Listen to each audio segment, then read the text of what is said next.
Dust Bunnies! Welcome to my home and my channel, which you've never been on before probably. Go explore, there's some funny crap on it. Keep in mind that I was 12 when I started doing YouTube, so... Anyways. Welcome to our very first cast and crew Q&A.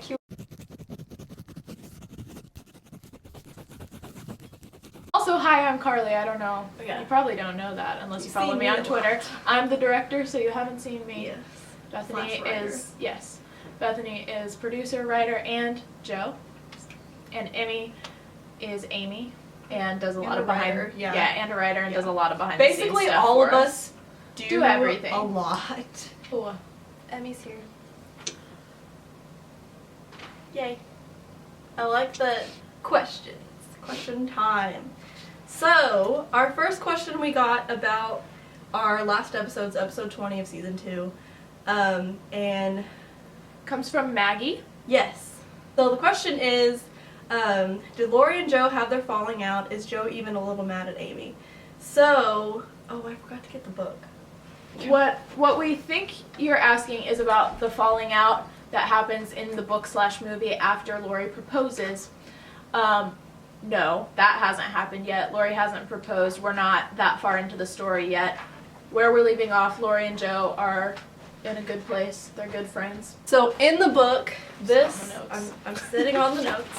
In the book, this is what we've covered. We're literally just finished part 1 of the book, and part 2, which is technically the second book that she released, is what is left of the story. So everything that happens before part 2, that's what we've done so far. Okay, and then the second part of the question, is Joe even a little mad at Amy? It's like it has something to do with the fact that Amy's leaving and Joe isn't. I think like because that's where we left off. Yeah. So naturally Joe is mad at Amy.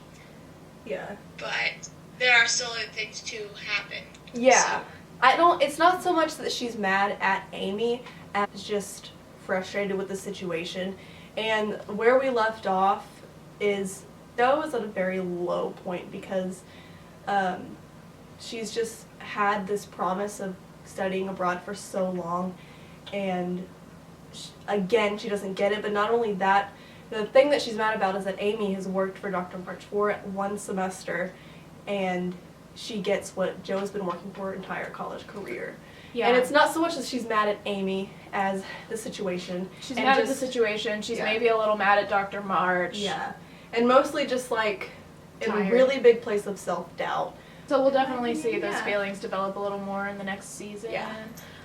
What has been your favorite thing to write/film so far? This question's from Tabitha. Thank you, Tabitha. Yes. So we all have filming and writing experience. We picked 3 favorite things to write and 3 favorite things to film each. It's different. It's very different. My 3 favorite things to write. Number 1 is the courtship episode, Order in the Court, where we were getting to like finally make Meg and Brooke like actually talk about courtship and whatever, and so I am like super feminist and a lot like Joe in that aspect, and so me and Bethany were writing this, and just like we're writing, and then we have a little group chat, or not group chat because it's 2 of us, but we do Google Docs. Yeah, we have a little text. Yeah, there's a little chat next to it, and we're just like, how can we make Joe the most mad? What can I write that I hate about this? And so it was super fun because we're literally just like writing things that are making you cringe, but it was really fun. And my second favorite thing to write was You're Kidding Me, because the intro part of that video where it's Joe like just feminist ranting about how disgusting the Meg and Brooke courtship thing is, and some of my absolute favorite lines from the whole series are in that little thing. It's so. And then my 3rd favorite thing to write was the Brooke-Joe scene, because that's just something totally different than we've ever done before, and it was just really interesting to see that relationship, because that's not something that we ever see. We kind of see Joe like talking about Brooke as if he's not really a person, like so to see her actually interact with him person to person was very different. And I think it's important to like acknowledge that Joe's vlogs show what Joe wants to be seen. Meg says that at some point, and I think it's important for every character to show who they are other than Joe's narrative, because it can be very biased. So sometimes it's hard to include that because this is Joe's blog, but so finding a way to do that, and show Brooke really for who he is was really cool. That Brooke was able to have that moment. Favorite 3 things to film. Number 1 favorite thing to film ever was also the "You're Kidding Me" episode, and it's the Meg and Joe fight scene. Because first of all, it's just so fun to do fight scenes. You get to scream, and it's so fun. Because literally, Bethany and Cassie, who plays Meg, would be screaming at each other one minute and cut, and then they're laughing their butts off. It was so funny. It was great. But as a director, that was also definitely one of my favorite things to film because I got to see a different side of Cassie's acting that I've never seen before. We've seen her do so well as Meg, and she read for Joe at auditions, and so we got to see, like, she's snarky sometimes, but I've never gotten to see her angry act and to see, like, how good she is at that, as well as the sweet, like, mild-mannered Meg that we usually see was so cool as a director. So my second favorite thing to film was Being Neighborly. This is from season 1.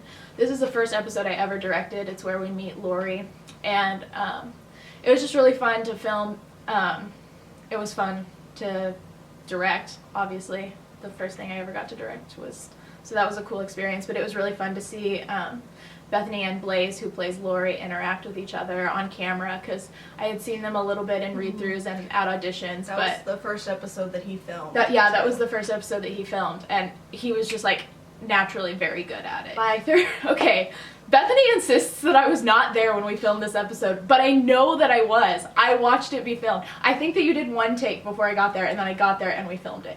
Anyway, it's the You Asked, it's the Q&A with Joe and Marley, and I hate that you don't believe that I was there, but I was there! Dang it! I remember it! Anyway, it was just really fun because I kept laughing at Mackenzie, who plays Marley, because all of her answers were about Bible study. Yeah, all of those answers were totally improv. Yeah, that wasn't scripted at all. So that was really fun because that whole episode basically was improv. Yeah. So I don't have, like, mine in order of what's my favorite or whatever.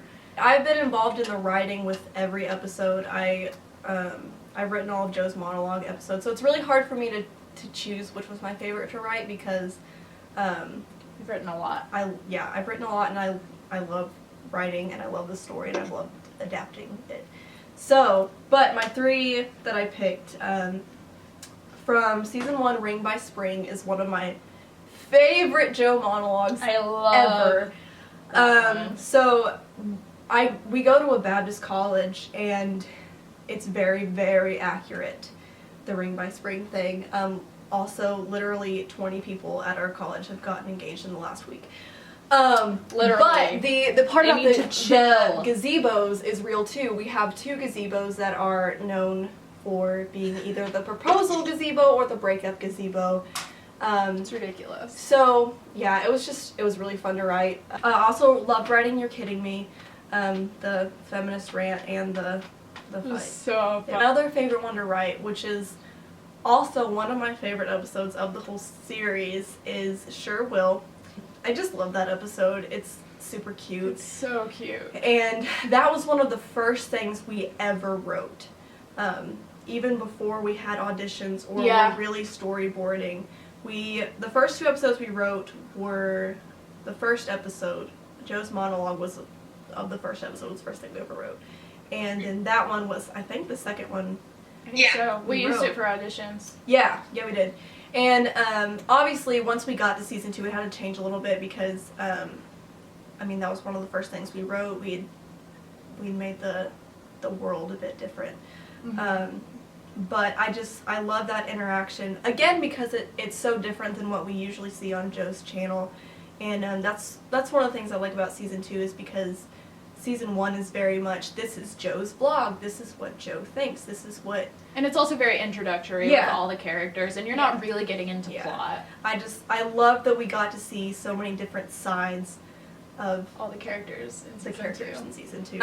To film, I loved filming Apollyon in season 1, and it was just very interesting because me and Emmi don't know how to do stage combat, let alone film combat. Oh my gosh. And so it took an hour to film that. Other favorite one would be challenge accepted, because me and Blaze literally did the whisper challenge. Like, everything you see was not scripted. And every time we're like playing a game or something like that, we just always do it. Like, we don't script that. Last one would be Much Ado, because that filming day, that was the very last episode we filmed. It was a Sunday, so we'd filmed a lot of episodes that day. So many. And we had a little break because we had to film it at night, and we had to go to a lot of different places to film, because it was a carry-along vlog. We didn't actually like film this until like 8:30 or 9, because we had to wait for Brandon, who plays Brooke, to get out of church. Yeah. So it was late. It was late. Everybody's crazy, and it was fun. So we get to Sonic, which is where we filmed the restaurant part. We forgot like we forgot some costume pieces, and we forgot some props.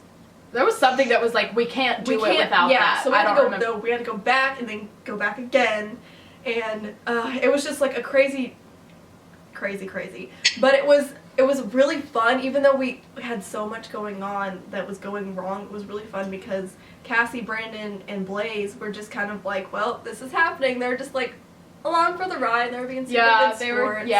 And it was just really funny. Because we literally got to Sonic and then had to turn around, and like some of them just stayed there hanging out at Sonic. And it was just like, even though there was so much chaos, it was super chill. It was just like, it didn't really feel like filming, it just felt like hanging out. Like, it kind of really did feel like everyone was the characters just hanging out. And after we were at Sonic, we went back to a parking lot. We were just like in the parking lot of our student union. And filming the parking lot scenes, and it was basically just me running around like an idiot. It was. And we had to do that take so many times. There were people walking by, and we were like, watch our web series! At the very end, when we were finally done, we just had like a big group hug. Yes. That was Brandon, who plays Brooke's idea. Shout out to Brandon, he's great. I just realized that two of my things just the same as Bethany's things, because we're mind twins and we do that sometimes. Fine. So one of my favorite episodes to write was also Break My Spring, because it was just it was basically making fun of the school that we go to, and so it was really fun to like, because we love our school, but also there are some things that are like, why? And initiation was really fun to write, because it was introducing Laurie, and that was at the time when the writers were Bethany and me and Emily, and Emily was kind of the voice for Laurie, and so it was always me and Bethany writing all the other parts, and then Emily writing Laurie's part, and so it was a lot of back to forth collaboration, and so that was really, really fun and interesting to do.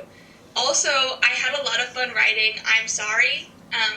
That's in season 1, it's episode 13, it's when Amy's just monologuing her apology, and what happened is that Bethany started trying to write it, and then she's like, I can't write it, here you go, hand me the laptop, and I just start typing, and so it became like a stream of consciousness as Amy, and so that was very, very eye-opening for me in the character, and like interesting to write as the character, just a bunch of these are random things that Amy feels but is never going to say, and she ends up saying them. So that was really cool to me to get that experience in writing, which overall in this series it's been really, really fun and really interesting to be able to write the character that I'm playing, because generally as actors we get this script and we're told this is your character and we get to figure out who the character is.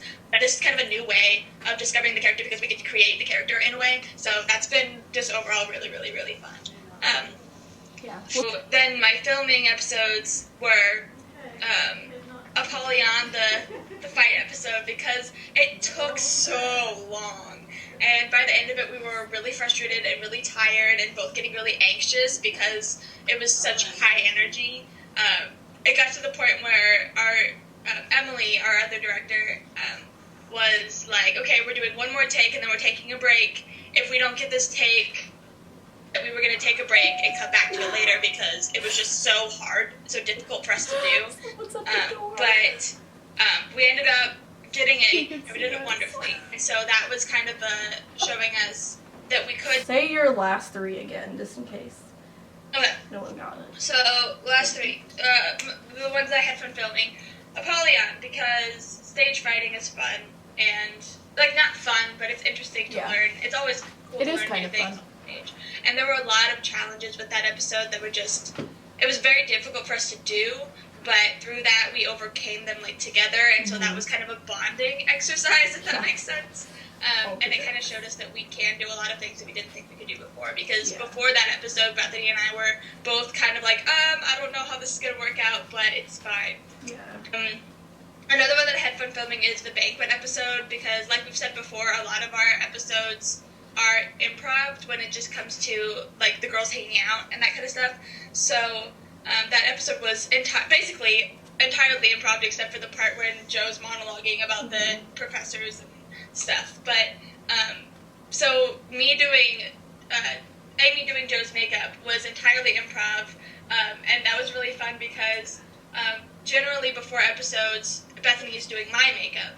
So I'm going through her makeup kit during this episode trying to figure out what all these brushes and sponges are, because I have no clue, and Joe's the one that's actually supposed to have no clue, and so it was a very interesting acting exercise, because I didn't know what was going on, and she was acting like she didn't know what was going on. Yeah, that was great. So that just, it makes me laugh every time I think about it. And then my last one that I had fun filming that I wrote down was, and I just have generally a great time being Amy, because she's so bright and bubbly and screechy and weird, so it's just really fun to get into that character, and because I connect to her in a way, but also she's a lot more obnoxious than I am, I believe, I hope. Yeah. So it's fun to kind of channel that inner crazy. The last one that I wrote down, which is the one where Amy finds out she's going to Paris, I think. And that one was just fun to film because you get to see both intense sides of Amy in one episode.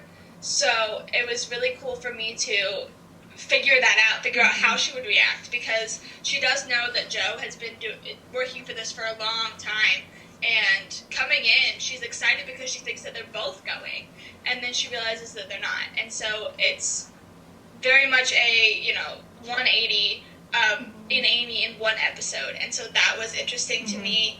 Next question. Okay, this question is from literally everyone. Literally everyone who's ever watched The Attic. At least, yeah, Oh, recently. Yeah. It's, will there be a Professor Bear? Well, I guess you'll just have to bear the weight and see. Next question! Next question is from Mary at Mini Brownies. I have her Twitter handle memorized. Anyway. Because it's adorable. We love her Twitter handle. Anyway. If you can be a part of any fictional world, what would it be and why? So I would choose... It was really, really hard for me to choose. She went through like 4 different ones. Yeah. But just recently, it's going to be the island in Moana. It's called Te Fiti, I think. Because it's just such a happy little place, and who wouldn't want to live in a world where Lin-Manuel Miranda writes you Disney songs? She was gonna pick Harry Potter, and then she was like, but wait, I want it to be a world where I can randomly break out into song. Yeah. Okay, my answer seems lame at first, but just let me explain. I picked the world of Psych, the TV show, which seems boring because it's like just real life, but a lot of like the fictional stories I love involve fantasy places that I definitely would not want to be involved in. Like, that's stressful as heck and makes a good story, but not a good life. So I'm picking Psych because I think Sean and Gus are hilarious, and I imagine that if I was in that world, I would be best friends with them. And I think that that would be really fun, and I love Sean Spencer as a character, and so that's my answer. I picked Neverland because I kind of grew up on Neverland and Alice in Wonderland, and so all of the stories of Neverland and Peter Pan and J.M. Barrie, J.M. Barrie is basically what inspired me to write. His story and his journey into writing and creating Neverland basically is what inspired me to be a writer. So just the whole world, I have a very deep connection to the whole world of land, and I think it'd be fun to live in a place where you can be a kid all the time, and there's no responsibilities, and there's mermaids, and there's fairies, and sure, there's evil pirates, but Peter Pan always wins, so it's fine. True. And so I just think it'd be fun and enjoyable, and there wouldn't really be any strife in that world, which just sounds nice. Okay, the second part of that question is if you could spend a day with a fictional character, who would it be? So this was really hard for me to choose. In fact, when we were debating, my mom was in here and I was like, Mom, what fictional character do I want to spend a day with? And she goes, I don't know, you're obsessed with so many of them, which is very true. She's not wrong. And so I was thinking, if I just want to spend a day with someone, first I thought Leslie Knope, because I love Leslie Knope. And then I was like, she'd have a whole binder of what we were going to do that day. And Karlee was like, yeah, but if your binder's conflicted, then there's Because Bethany would also have a whole binder of what to do the day. So, staying in the Parks and Rec universe, I would love to spend a day with Andy Dwyer because it would be the most random, hilarious day. And I'm in love with Andy Dwyer. It would just be a good, fun day, I think. And yeah, so... Okay, so probably my favorite TV show of all time is Gilmore Girls. And so I was thinking, like, Rory Gilmore is the fictional character that I resonate the most with. Like, I truly believe that I am Rory Gilmore.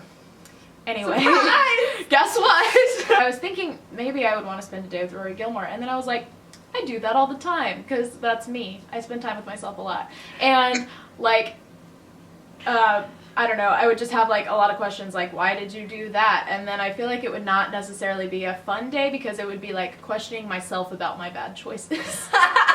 In that universe, I thought Paris Geller, because I think that she is probably definitely one of the very best characters in Gilmore Girls. Brilliant character, brilliant actress who plays her, and I just think that would be so fun and hilarious, and so I would love to spend a day with Paris Geller. Emmy's turn. I was thinking, as you guys were answering this question, I was like, wait, I don't remember what I wrote down, but also maybe Luna Lovegood. I'm just going to say both of them, because I think me and Luna would just have a ball and, like, run around Hogwarts like crazy people, and that would be so much fun, because, just a lot of times people, when we talk about Hogwarts and, like, which house are you in, which character are you like, I relate to Ginny, but mainly I'm just the crazy person that nobody really understands. And so I think Luna and I would really connect, and it'd be fun. But I wrote down Felicity Smoke originally because I love Arrow, and I love her character and what she stands for and how much she grows in the series. And I just think I could learn so much from her. Just like following her like a little intern all day just would make me so happy, and it would be really fun and really interesting just to see her side of things. So, how did you determine who would be best for each role? We had auditions. We wrote some scenes that we felt like we would probably use, but not necessarily even have to use in the series, that we just felt like it would be good to see how these actors interact with each other as these characters in these specific situations. So we wrote some like sample scenes that we used for auditions, and we like screamed at everyone who goes to our college to come audition for us. Yeah, we like posted on Facebook. We all are in the theater department, so that's how we networked mostly, is talking to people in the theater department who like to act. And then they talked to their friends. Cassie is actually a friend of Brandon in the theater department. We'd never met her until she came to audition. I know. I was like, who is she this? blew us And away. she was so easy. So, and then we casted from there. Yeah, at that point, Emily was our head director and I was AD, and since then, like, stuff has changed and she's super busy, so I'm director. But, so Emily and I, like, we cast it with all the production team in the room, but Emily and I were mostly, like saying things and making decisions, and everyone was kind of pitching in their ideas. And so we just went from what we had in auditions, and Yeah. This question is going to take forever. Forever. This is going to be the longest Q&A. What top 3 pieces of advice would you give to people who want to start a project like this themselves? Well, let us tell you. Yeah, 3 pieces of advice was really hard. We thought about each doing one, and then we were like, no, we have so too much many more advice things. to give than that, so we're each doing our top 3. So, I'd always wanted to do a web series and do something like this.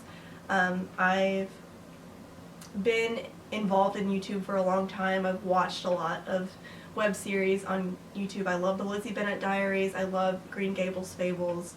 And I always wanted to do something like this, but I never was able to until I had this group of best friends who were also very passionate about Little Women and wanted to do something. So I think one of the most important things is to find your core group of people who share the passion and that have the ambition and will keep you going and like be your sanity as well, and don't do it all by yourself. We all have a lot of roles, but we still don't do it all one person. So just pace yourself and have your Ask group for help. of people. Yeah, because Even if there's like a job that, like, even if you're the producer, but there's like 1,000 producer things to do pre-production, like, it's okay to ask other people to do them for you. Like, Bethany's had to do that. She's like, technically organizing the film schedule is my job or whatever, but will you please help me with it? Like, yes, of course, because there's not a lot of directing to do pre-production. Yeah, and even if you are in charge of it, if you're the one that created it, one of delegating jobs is a really important thing. Yes, it is.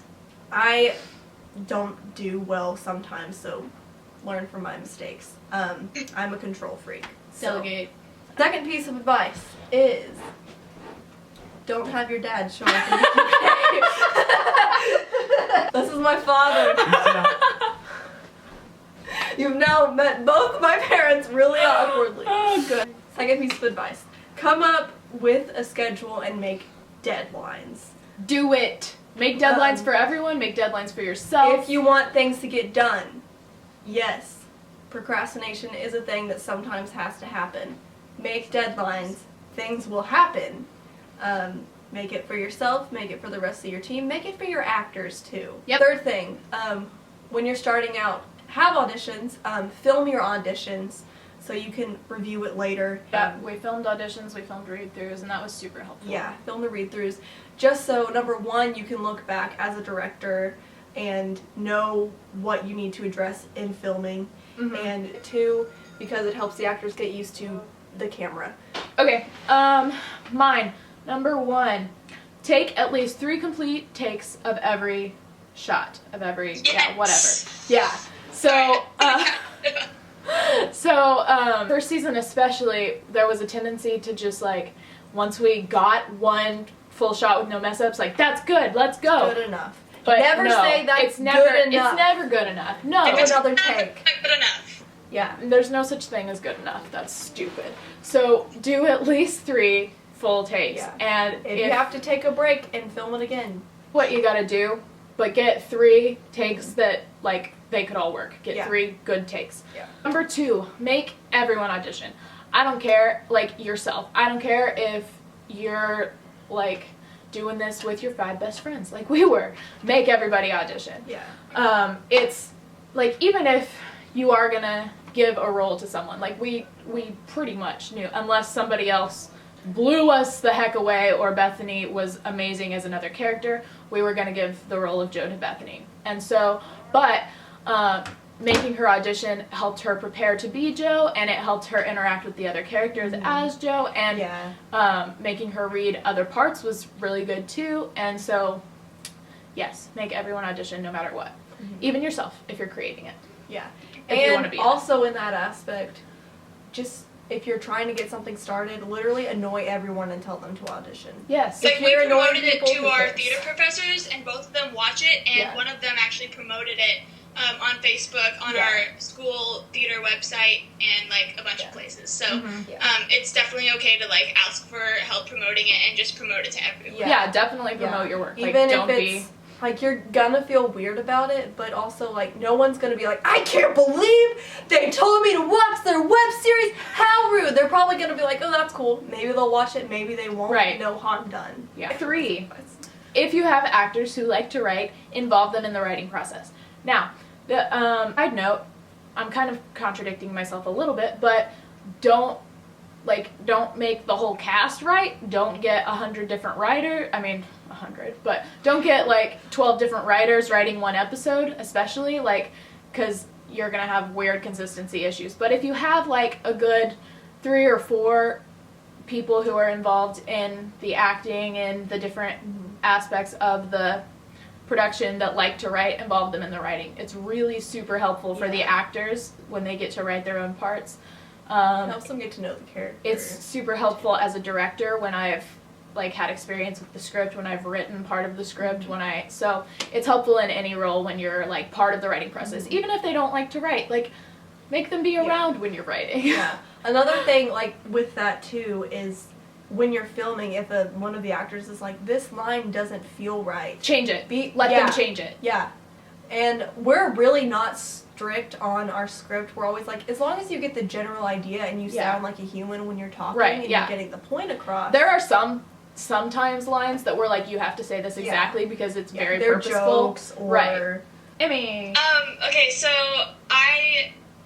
one of my pieces of advice was doing multiple jobs is okay if you have a support system. And we kind of went over this earlier, like all of us on the production team have multiple jobs and multiple things that we do, especially those of us, which are most of us that are acting in it and producing it. Everyone. It's hard to do all those jobs sometimes, but because we're all 5 I'm still including Emily in the production team. We're all 5 really good friends, and so that kind of helped us to get through it. But if you have multiple jobs in a setting, it's nice to have that support system, and it's going to be very hard and very stressful if you don't have that support system to like lean back on. And kind of going along with that as well, when there are challenges, work them out with the people that you're working with. So like we had this big issue this summer when I was trying to edit all the episodes, but I was also working at a summer camp where I only had 2 hours of break per day, and I didn't have the constant connection to internet, so I couldn't upload the video. And then your computer decided it hated us. Oh yeah, the computer decided to randomly in the middle of the summer just stop working. It was a challenge because they were relying on me to get the videos edited, and I didn't have the time or the location, like the internet access to do that. And so that was a huge challenge, and we ended up working it out. When you have challenges, remember that it's a project, it's fun, and it's going to be good no matter what, and there are some things that aren't going to happen exactly the way you want them to happen, but it's still going to be good, and it's still like good writing and good video. And then my last piece of advice, all 3 of these pieces of advice like flowed together really well, which is fun. My last piece of advice is have fun no matter what, because this isn't a school project. You're not going to get a grade on it. Nobody's going to hate you. You might have some negative fans, but overall, like, all of our fans are super positive and super into it, and so we really, really appreciate that. You guys and so because they're having fun, I have 2 other things I have to say. And so it's really, really cool to have those people that are, asking us questions and want to know more, and also that will comment on the videos like, oh my gosh, this was a great video, oh my gosh, so-and-so is so perfect in this part, or, and so it's really encouraging to have that, and so because we know that you guys are having fun, we're having fun. It makes and it so just as a production team, you need to focus on having fun with each other and making it a positive experience. So. Yes. Yeah. My 2 other things that really, really important when you're working on a web series and you're filming. Save your clips in multiple places. Yes. True. Keep it on a hard drive. Fun Put it story. on Dropbox. Put it on your computer. Keep it on your memory card as long as you can until the episodes are released. Piece of advice that I don't remember why we didn't include. Well, it isn't really advice, just so much a thing that I like about this web series. Interact with your fans. Oh yeah, we were talking about that, and we didn't put it on the list because it wasn't necessarily advice, it's just a Yeah. thing. My favorite part of post-production, I love releasing the episodes, I love watching them when they're edited and stuff, but I love hearing from you guys. I love your comments. I love talking to you on Twitter. It will literally make my entire day to get a mention from a fan. Yeah. Literally, I will be having the worst day ever, and I'll get a tweet talking about, Just watched The Attic and Yeah. loved this episode. Thank you. Yeah, I love like, it. we Do love that it. all the time. And what was the last question? This Q&A. So long. That was only gonna be 8 questions, and it was so long. But it was so fun. It was. Let us know if you want us to do another Q&A eventually. Or just like a fun video with the production team. Cause obviously, we love talking about this project. We'd love to talk about even more about like how we've adapted it, or any questions you have Yeah. about that. We love any questions you have. Tweet us. Yeah, literally, Or- ask us questions anytime. Like, we don't have to be doing a Q&A. We love Tweet it. us questions. We It's love fine. talking about it. Obviously. So, thanks for watching. Thanks Yeah. for sending in questions. Sorry, this is gonna be an hour long, but Yeah. Thanks for Thanks your for questions and watching watching. The Attic. And yeah, there's gonna be a season 3. yes, We're in the very beginning stages of pre-production. we need for to start season 3. writing. So, yeah, we're gonna be in the writing stage soon, and we're super excited. Keep an Yeah. eye out. Yeah. Bye, guys. Say bye, Emmy. bye! She's the cutest. Love you guys. Peace out, dust bunnies.